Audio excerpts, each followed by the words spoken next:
मेरठ में आजाद समाज पार्टी के राष्ट्रीय अध्यक्ष और नगीना सांसद चंद्रशेखर आजाद ने सत्ता परिवर्तन यात्रा की शुरुआत करते हुए बड़ा राजनीतिक दावा किया है। चंद्रशेखर ने कहा कि वर्ष 2027 में उत्तर प्रदेश में सत्ता परिवर्तन होकर रहेगा। उन्होंने युवाओं, महिलाओं, किसानों और कर्मचारियों के मुद्दों को उठाते हुए प्रदेश सरकार पर जमकर निशाना साधा। मेरठ में मीडिया से बातचीत के दौरान चंद्रशेखर आजाद ने कहा कि प्रदेश का सबसे बड़ा वर्ग युवा है और वही सबसे ज्यादा परेशान है।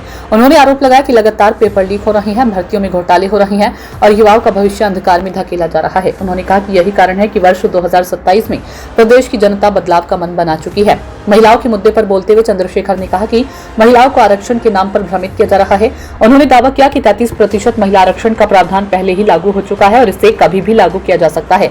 आजाद समाज पार्टी महिलाओं को 33 नहीं बल्कि 50% आरक्षण देने की पक्षधर है।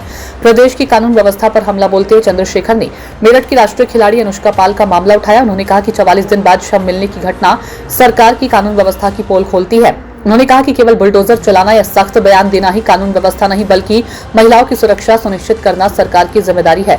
गठबंधन को लेकर पूछे गए सवाल पर चंद्रशेखर ने कहा कि उनकी पार्टी का गठबंधन किसी राजनीतिक दल से नहीं बल्कि जनता से होगा। उन्होंने कहा कि सत्ता परिवर्तन यात्रा का उद्देश्य गांव-गांव और घर-घर तक पहुंचकर लोगों को जागरूक करना है ताकि जनता अपने अधिकारों और हितों के लिए संगठित हो सके।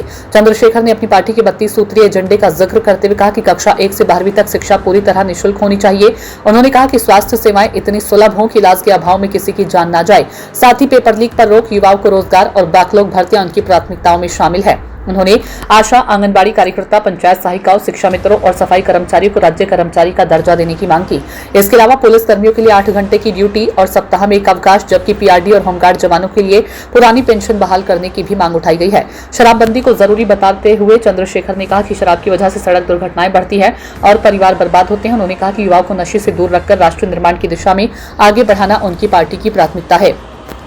भारतीय जनता पार्टी पर हमला बोलते हुए चंद्रशेखर ने उसे देश की सबसे जातिवादी पार्टी बताया। उन्होंने कहा कि समाज को जाति और धर्म के आधार पर बांटने की राजनीति की जा रही है, जबकि उनकी पार्टी सामाजिक न्याय और बराबरी की राजनीति में विश्वास रखती है।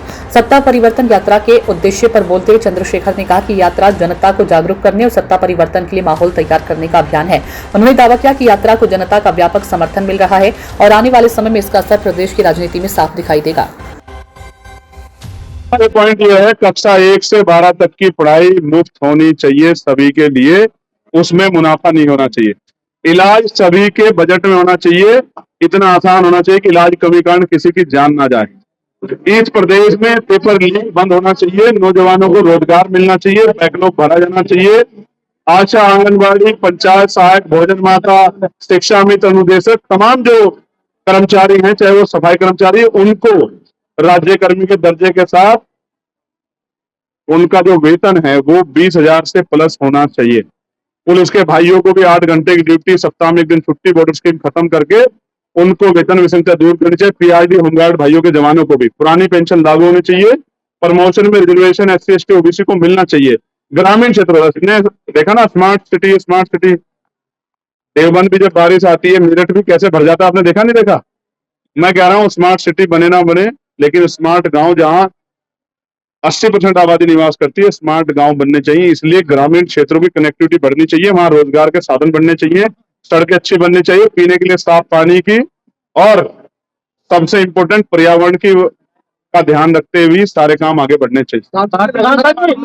एक सबसे महत्वपूर्ण है, ये बड़ा बवाल हो रहा है, वो ये है कि शराबबंदी होनी चाहिए, क्योंकि सबसे ज्यादा जान वो दुर्घटनाओं में जाती है। परिवार जो टूटते हैं वो नशे की वजह से टूटते हैं।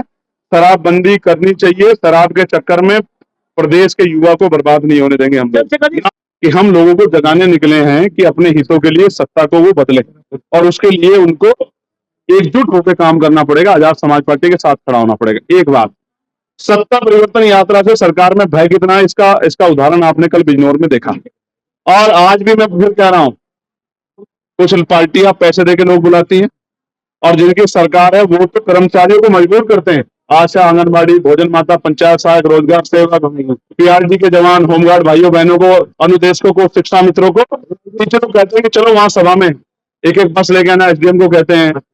यहाँ लोग इस कड़ी धूप में आज सड़कों पे उत्साह में मिलेंगे। इसका मतलब आजाद समाज पार्टी के कार्यकर्ताओं में उत्साह है। अपनी ताकत बनाने का। अब रही गठबंधन की बात, किस चीज से गड़बड़ तो गठबंधन होगा जनता से, इसलिए की जा रही है यात्रा, वरना बड़ी रैली करके हाथ हिला के निकल जाते। अच्छा आप जनता से गठबंधन हो, हर व्यक्ति तक हमारी बात पहुंचे, हमारे मुद्दे पहुंचे, जो हमारे बारे में फैलाया गया है उसको असल दिखाई दे कि क्या वास्तविकता में जो फैलाया गया वो सही है, ये जो कह रहा है वो सही है। मैं एक अवसर मांग रहा हूं मुझे काम करके दिखाने का, फिर आप सवाल करना कि चंद्रशेखर काम कर पाए नहीं कर पाए।